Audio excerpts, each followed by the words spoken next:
Now founded in 1951 by dentist Dr. Alphonse Weber, the Swakopmund Museum and the Sam Cohen Library are the largest privately run museum in Namibia. It accommodates displays ranging from zoology, geology, archaeology, and technology, as well as present and historical exhibits of Namibian culture and our people. The museum will be celebrating its 70th anniversary later today, and joining us with the lineup of the day is Nadine Kohlstadt, who is the business manager at the Swakopmund Museum and the Sam Cohen Library. Good morning, Nadine, and welcome to Good Morning Namibia. Good morning. Thank you for having me here. Please talk to us about how the museum and its operations have changed over the past 70 years. Well, like you said, the museum was opened 70 years ago, exactly today, 70, yeah. on the 17th of December 1951, by Dr. Alphonse Weber, as you said. Actually, the way it started was there was a competition by the municipality of Swakopmund to have the Christmas season celebrated in a better way. And then his idea was of a museum to display the local culture and history and so on. And that found approval, and he won the prize together with a person from Windhoek. And they had to share the £10 that was the prize money. At the time, Yes. yeah. And that is how it started. It started in his shed, but he loved to collect everything. So he collected from cultural objects, colonial artifacts, and to animals, plants, minerals, whatever. And soon his shed became too small.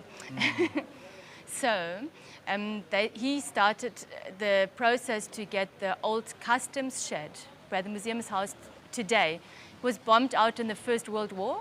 Sure. And then they rebuilt it for the museum. And then it was moved there then in, I think it was 1958 or 60.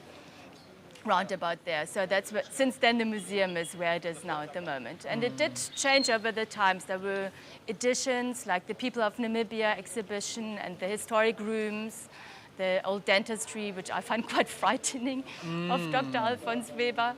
And so there's been changes in the displays, like when Swakopmund turned 125 years, we had a special exhibition to celebrate that. We have a new geology exhibition. We have a professor from overseas that did our paleontology exhibition. So there's been changes all the time. And then obviously, the last years with COVID-19, we have had to change in a very different way again. So we have turned digital. We've got quite a lot of films on our Facebook page. We've got a YouTube channel. We've got a Twitter account. So that is the changes that we are having. Moving with the times. Yes, we're moving with the times. What is most frightening from what you saw of Dr. Weber's practice? Did they use large equipment to extract teeth at the time? Well, he has this mobile chair, which you can see in the museum. And there's a foot-pedaled drilling machine. Ooh. It doesn't look very good. And then you see that there's a photo of a person that looks like they want to scream. I'm sure they did scream. I'm so glad I live in the current times. Yes, yes. Speaking about the current times, which are the current accomplishments that you are proudest of? Well, this year, I must say I'm very proud of my team because we had a lot of challenges. The museum had to close down. The year started already that we had to close down the museum while we were actually expecting all our Christmas visitors. But we had to, some things we couldn't do, like we wanted to have a career fair, we wanted to have a night in the museum for children, so that couldn't happen. But we did quite a lot with the resources that we had. Of course, we had a big chunk of less income, with less people coming to the museum. That's quite hard to struggle with. But we did have the Heritage Week. We had a grand opening, and we had workshops. And we had dances, we've got movies, we had lectures. We had the Science Week 2 weeks ago where we had experiments, and it was Science Week Film Festival, so we showed films to adults and children. So we did really do the best what we could. We had many different other lectures which were free for the public. We thought that these times are really difficult for everybody. And if you look in Swakopmund, which is really so reliant on tourism, and so many people that lost their jobs or got less salary, we realized that mental health is a big problem. So we had quite a lot of workshops around mental health, also for free. So we really try to be a service to the community and help them as much as we can. Another big thing that we started, we call it the Alternative Classroom Project, because we realized especially government schools, they cannot, with these lockdowns, it's really difficult to continue with classes. Not all the people have money for internet, and not everybody has a computer or a smartphone.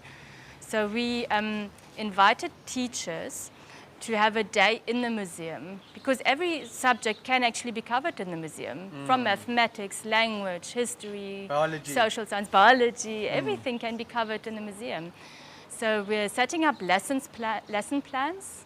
Next year we're getting in the students to test them out for us. And then if it's all good, then we'll have a handbook that is distributed to any interested schools that Wow, that's want quite to a come. significant development. Yes. Now, museums are critical institutions to document our present, but particularly our past. For those who may not have been inside a museum yet, who are not familiar with the importance of the institution, please remind us. Like I said, our museum wants to give a service to the community. So we've got these temporary exhibitions where community can also showcase things that they want to show. Museums is good to make people aware of that there's lifelong learning. It's not just in schools. We support schools, but also for adults, they can learn a thing. And I think it's very important, like what you mentioned before, that we remember our history. And the museums, we preserve the culture and the Namibian culture and heritage. And that gives the people roots where we can grow from, where we can move forward into the future, and creates resilient communities if they have good museums, I think. It's of course being mindful that some history is quite painful. So it could also induce secondary trauma to be exposed to that. What is your brief take on that? Well, we try. The problem, it's very difficult to display it in a sensitive manner so that it's critical, that adults see it from all different points of view, but at the same time, we want to be a family museum. So we don't want to show it too graphically what happened, so that children feel traumatized to come in there as well.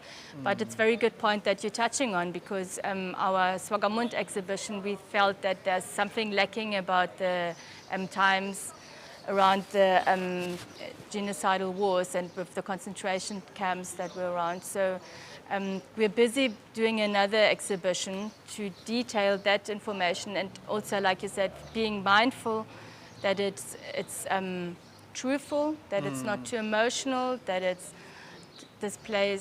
leaves the people to make up their own mind based on facts. And that's a good thing about our museum, because feel it's part of the Scientific Society Swakopmund, part of the Sam Cohen Library and archives. So we've got quite a lot of resource material to do proper research on what we are displaying.